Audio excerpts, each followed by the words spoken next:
Guide today. Thank you for coming to High Hill Ranch. This is one of over 55 owner-operated ranches up here in Apple Hill. As we make this turn, I want you to look at this large building right here. This is our cold storage unit. This is actually two buildings.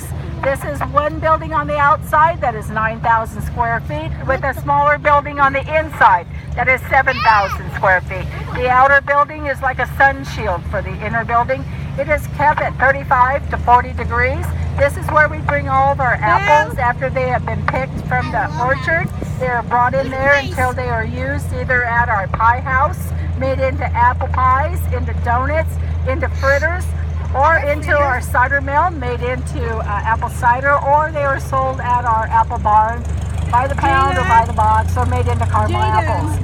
As you come through here, you will see that these overhead sprinklers that are right here on these trees, this is how we water the trees up here at High Hill Ranch. We have two wells that feed our pond over there, plus a well that feeds out here, feeds this orchard. We use these overhead better than using a ditch or anything furrows down there.